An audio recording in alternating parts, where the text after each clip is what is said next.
Picture this. A little girl, 11 years old, floating alone in the Atlantic Ocean on a piece of cork the size of a coffee table. No food, no water, no shade, just her and the open sea.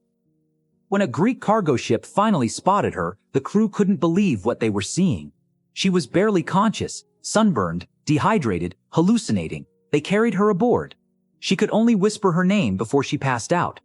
But here's the thing that will stay with you long after this video ends. She wasn't the only survivor pulled from those waters that week. 3 days earlier, a man had been rescued from the same stretch of ocean. He had a story about a sudden storm, a broken mast, a fire, and how he tried desperately to save everyone on board but couldn't.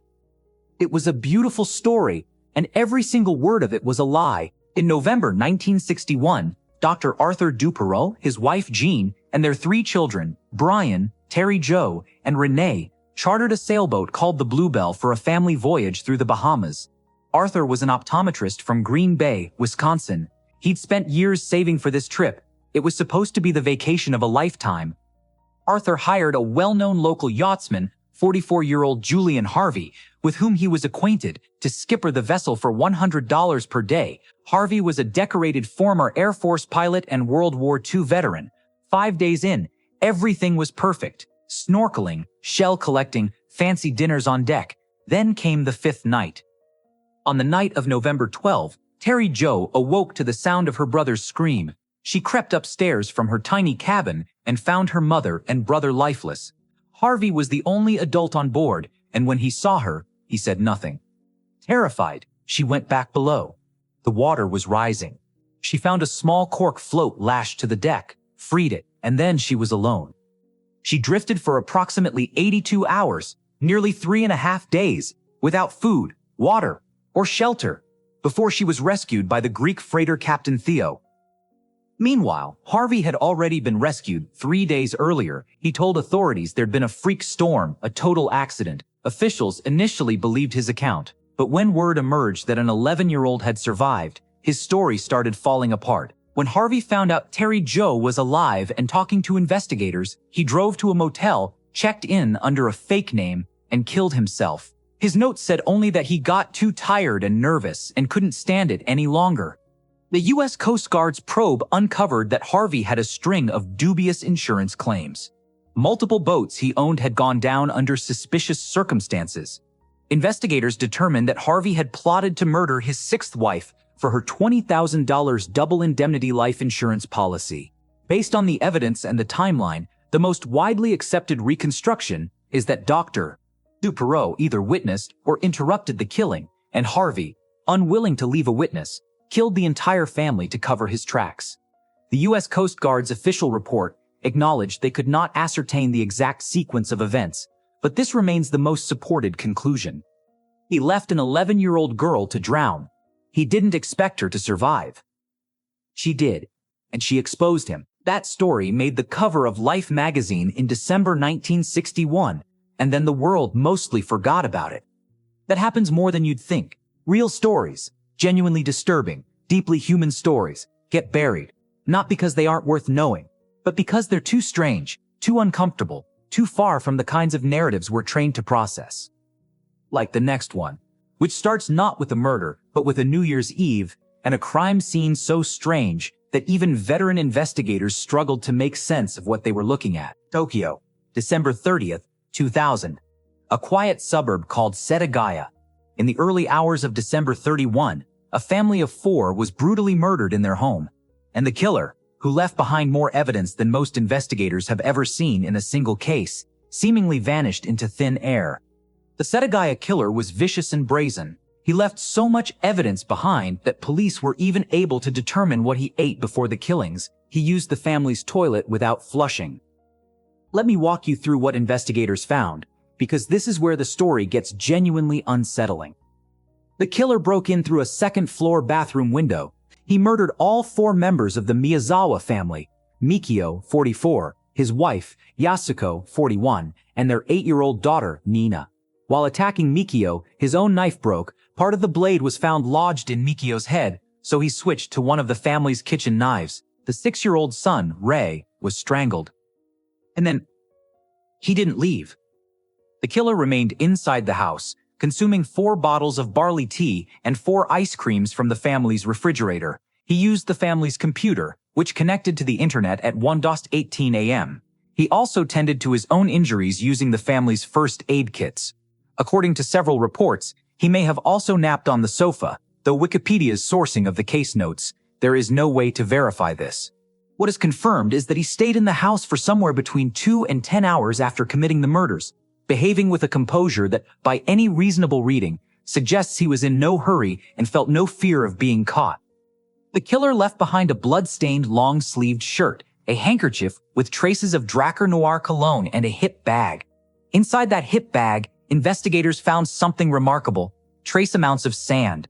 When forensically analyzed, the sand was determined to come from the Nevada desert, more specifically the area near Edwards Air Force Base in California, which sits in the Mojave Desert roughly 100 miles north of Los Angeles. It's worth noting, as the Tokyo Weekender reported, that this sand evidence isn't formally listed on the Tokyo Metropolitan Police Department's official website, meaning it's widely reported but not officially confirmed.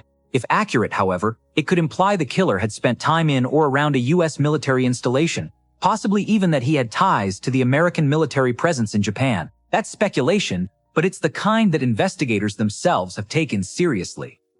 In total, there were said to be more than 12,500 pieces of evidence. Normally, at the crime scene, you need to look carefully for tiny clues, said the chief investigator. You don't always know what you are looking for, but here it was everywhere. In all my years as an officer, I have never seen a case with more evidence.